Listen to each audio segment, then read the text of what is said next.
برادران اسلام، ارباب علم و دانش، کچھ مسائل کی طرف آپ کی توجہ دلانا چاہتا ہوں۔ بچی کو رخصت کرتے ہیں تو دور حاضر میں دیکھا جاتا ہے کہ بچی کے سر پر قرآن رکھ کر اس کو رخصت کیا جاتا ہے، اور میرے خیال میں اس قرآن کے سر پہ رکھ کر یا اس قرآن کو سر سے اوپر سایہ کر کے اس کا مقصد یہ ہوتا ہے کہ قرآن کی حفاظت میں تمہیں رخصت کرتے ہیں، اللہ آپ کا ضامن ہو اور اس قرآن کی برکت سے اللہ آپ کے گھر کو آباد کرے۔ یہ درست ہے یا درست نہیں ہے؟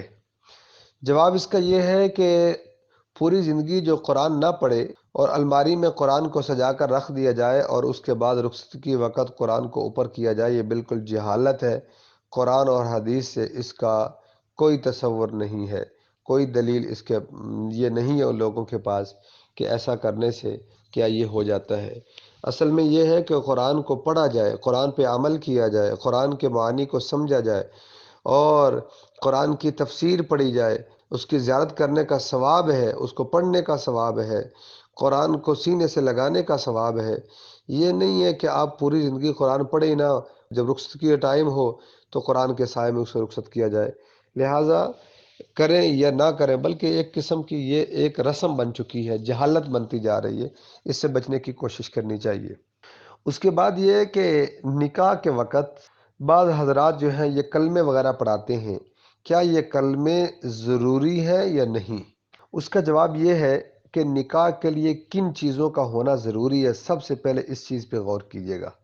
نکاح کے لیے ایجاب اور قبول کا ہونا ضروری ہے کہ وہ کہے کہ میں نے فلاں کی بیٹی فلاں نام کی آپ کے نکاح میں دی، وہ کہے میں قبول کی، اور اس کے لیے ماضی کا لفظ بولنا ضروری ہے کہ میں نے قبول کی۔ یہ کہے کہ میں قبول کرتا ہوں یا کروں گا، کرتا ہوں یہ بھی ٹھیک آ جاتا ہے، لیکن اگر یہ کہے کہ میں نے کی، ماضی کا لفظ استعمال کرے تو یہ زیادہ بہتر ہے، اور اگر یہ کہے کہ میں قبول کروں گا تو یہ درست نہیں ہے۔ اسی طرح ایجاب اور قبول کا ہونا یہ ضروری ہے نکاح میں، ایک بات۔ دوسری بات یہ ہے کہ دو گواہوں کا ہونا یہ نکاح کے لیے شرط ہے۔ نکاح کے لیے اگر گواہ نہیں ہوں گے تو نکاح نہیں ہوگا۔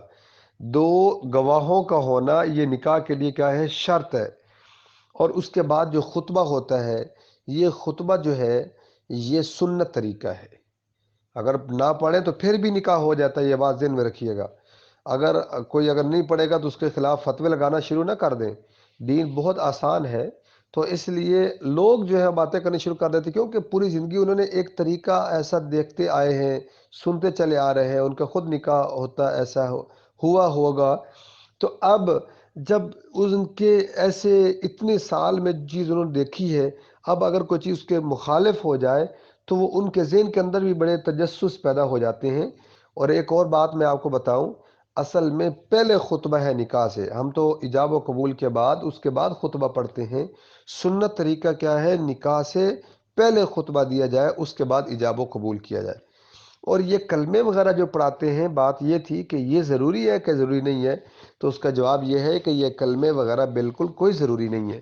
اصل میں بعض حضرات جہالت بہت زیادہ تھی، یہ میرے خیال میں اس وقت سے ایجاد ہوئے ہیں، بہت زیادہ جہالت تھی، لوگ جو ہے کفریہ کلمات زبان سے نکال دیتے، پتہ بھی نہیں ہوتا، ان کو کلمے بھی نہیں آتے تھے، تو انہوں نے کیا، مولوی حضرات نے، علماء نے اس کو کلمے پڑھانے شروع کر دیے، تاکہ بچہ جو ہے وہ کم از کم 2-3 کلمے تو اس کو آنے چاہیے کہ ہم کن کن چیزوں پر ایمان لاتے ہیں۔ یہ چیزیں تو نکاح کی وجہ سے کچھ لوگ جو ہیں اس ڈر سے، اس خوف سے کہ لوگ دیکھیں گے، شرمندگی ہوگی، تو وہ کلمے یاد کر لیتے تھے، تو ایسا وہ کر لیں، انہوں نے کلمے شروع کروا دیے۔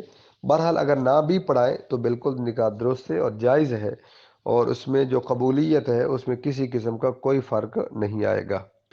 اسی طریقے سے اب یہ منگنی جو کرتے ہیں اور بعد میں لڑکی لڑکا جو ہے وہ کرتے ہیں، کیا یہ درست ہے؟ یہ درست نہیں ہے باتیں وغیرہ ان کی۔ اس کا جواب یہ ہے کہ لڑکی کو ایک مرتبہ دیکھنا بالکل ٹھیک ہے، تاکہ اس کے مزاج کے مطابق، یعنی اس کی شکل و صورت جو ہے وہ اس کے مزاج کے مطابق ہے یا نہیں ہے۔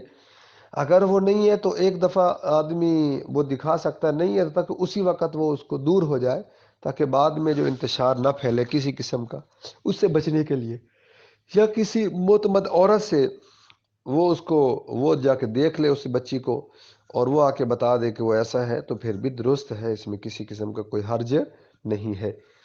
ہاں، بار بار باتیں کرنا، دیکھنا اور الگ گھومنا پھرنا، یہ اسلام میں اس کی اجازت نہیں ہے، اور اس کی وجہ سے بعد میں خرابیاں پیدا ہوتی ہیں۔ تو ان چیزوں سے اجتناب کرنا چاہیے، بچنے کی کوشش کرنی چاہیے۔ والدین کو اپنی اولاد کو کنٹرول میں رکھنا چاہیے، بالکل ان چیزوں میں نرمی بالکل نہیں کرنی چاہیے اپنی اولاد کے ساتھ۔ اور اسی طرح اپنی اولاد کو موبائل وغیرہ، آج کل جو چیزیں ہیں، ان چیزوں سے بالکل نظر رکھنی چاہیے۔ اور بچی ہے اگر جا رہی ہے تو ان چیزوں سے اوائڈ کرنا چاہیے، بچانا چاہیے۔ اور والدہ کو بالخصوص اپنے بچیوں کے معاملے پر بہت گہری نظر رکھنی چاہیے آج کل کے دور میں، کیونکہ ہر طرف دشمن ہی دشمن ہے۔ یہ موبائل بھی ایک طرح کا دشمن ہے، اگر اس کو صحیح طور پہ یوٹیلائز نہ کیا جائے تو یہ بھی بہت بڑا گھر کے اندر ایک دشمن ہوتا ہے۔ اس لیے جب بچے جوان ہو جائیں تو ان چیزوں پر بڑا ہی فوکس ہونا چاہیے، نظر رکھنی چاہیے، اور اپنی اولاد کو اپنے گھر کا ماحول درست رکھنا چاہیے، بہت اچھے رکھنے کی کوشش کرنی چاہیے۔ کوئی نہ کوئی واعظ و نصیحت کسی ایسے عالم دین کی جو کسی کے خلاف بات نہ کرتا ہو تو وہ اپنے گھر میں چلاتے رہنا چاہیے۔ بچیوں کے حقوق کیا ہوتے ہیں، خاوند کے حقوق کیا ہیں، ایسی ویڈیوز، ایسی جو ہے ریکارڈنگ، ایسے بیانات وہ گھر میں چلانے چاہیے۔ ایسی کتابیں بچیوں کو دینی چاہیے، بچوں کو دینی چاہیے کہ ان کی زندگی ان کو کیسے آپ نے لے کر چلنا ہے۔ تو یہ ساری چیزیں، تاکہ بچوں کے صرف اور صرف کچھ چیز ایسی ہوتی ہیں کہ آدمی والدین نہیں بتا سکتے، شرمندگی محسوس کرتے ہیں، تو صرف ان کی بس پڑھائی پر توجہ دھیان نہیں، اس پڑھائی کے ساتھ ساتھ ان کی تربیت پر بھی توجہ کرنی چاہیے۔ اللہ تعالی ہم سب کو عمل کی توفیق دے۔ وآخر دعوانا ان الحمد للہ رب العالمین۔